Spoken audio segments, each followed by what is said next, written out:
Just a reminder, isn't it, that it's a straight appeal to waverers to vote to leave? It's actually a warning to the voters across the board, because what we're saying is that in order for Cameron to achieve his objectives, it is absolutely essential, if it's going to be irreversible and binding, which is what he said, that there is treaty change. And that means an amendment to the treaty or a protocol. And therefore, for practical purposes, it is absolutely essential that the people who are going to be asked to vote in this historic occasion, do you want to remain in or do you want to leave, that they know that it's meaningful and it's capable of delivery. Right, but the question before the voters will be, as you said, whether to remain or leave the EU. There will be those, you know, a substantial number, with fixed views one way or another, yes, irrespective of the renegotiation. Yes. And that's you, isn't it? Just to clear up, that's where you will say, no matter what David Cameron brings back, you will vote to leave. I have personally come to the conclusion, having voted yes in 1975, and for the Single European Act, that the Maastricht Treaty and the successive treaties since then have evolved into a situation where we've effectively lost control over the most important parts of how we're governed and all the issues which are so fundamental to our democracy that there is no alternative but to leave in present circumstances. Right. So anything you say, though, is to some extent, looking at it from a Europhile point of view, tarnished by your thoughts that whatever happens, you would vote to pull out. So this idea that saying the Prime Minister cannot get meaningful change, you're always going to say that. Well, actually, this is a committee which comes from all parts of the House, and therefore, we agreed the report, and that report was, with some tweaks, was agreed by consensus within the committee. So this is actually an all-party committee, and that is really the basis for this. And it's very, very important that people should know that this was not just from one point of view, it was actually across the board. Right. I mean, Chris Mullin, Bill Cash is right, though. Without treaty change, there cannot be a fundamental renegotiation. And Number 10 knows that treaty change is not going to happen before the referendum takes place. Oh, well, I think that is right. I don't think David Cameron ever intended to get into any of this. He decided to have a referendum for very short-term reasons to get Bill and his mates off his back, and in doing so lit a very long fuse. And as a result, we're destined to spend the next 2 or 3 years discussing this, and maybe beyond that, discussing the consequences of this. I come at it from a different view from Bill. I'm in favour of staying in. At any cost? Well, I'm in favour of staying in. I don't mind renegotiation taking place. I agree with Bill. I don't think it'll amount to much, but fundamentally I'm in favour of staying in. I asked a businessman in Sunderland the other day what would be the consequences of withdrawal. Bear in mind we have the Nissan car factory in Sunderland. He said an immediate collapse of inward investment. Well, that's very interesting. That's a wake-up call, if ever there was. Actually, Nissan themselves said that they didn't think it was going to make that much difference, as I recall, only a couple of months ago.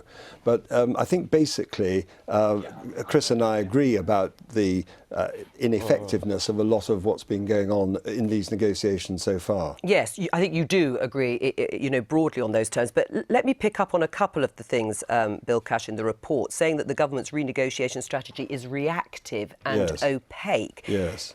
That's what we got from evidence. But what's opaque about it? I mean, we do know, I mean, you may not think they amount to much, but we do know what the Prime Minister is actually demanding. It was clearly set out in the manifesto and it's been repeated in various letters. Well, let me give you an example. Well, first of all, as far as the letter is concerned, that was the letter that was sent to Mr. Tusk.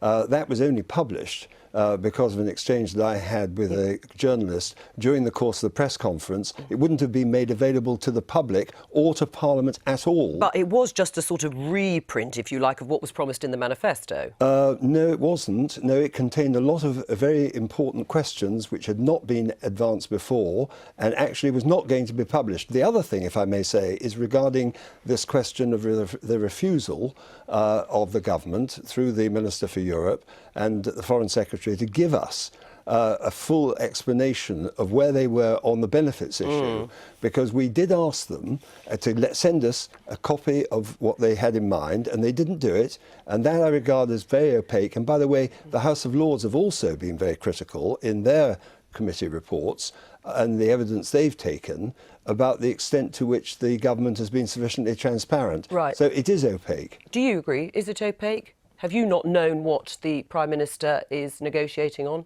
Well, I would hesitate to challenge Bill on the minutiae because Bill is. Well, you'd be right there, probably. Yes, Yes. I'm sure you would be.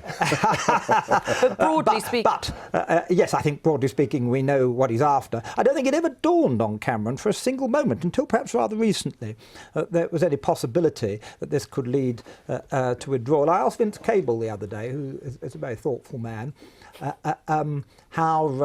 what he thought the chances of withdrawal were. And he said, if you'd asked me a year ago, I'd have said 5%. But if you're asking me now, I'd say about 40%. yes. And that's quite a change.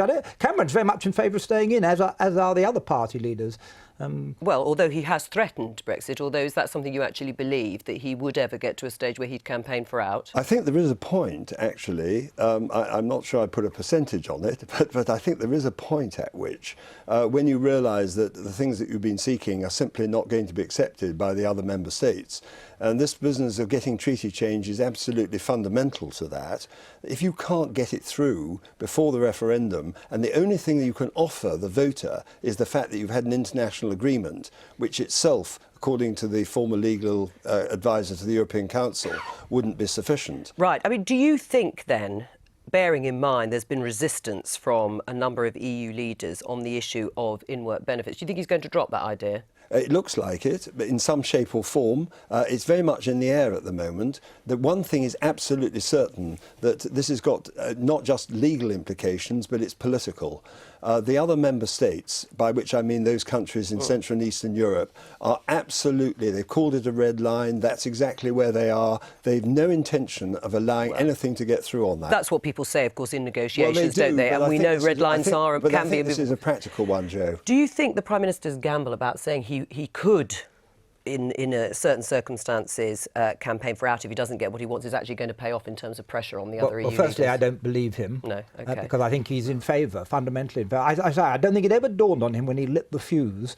You didn't frankly have the balls to put country before party.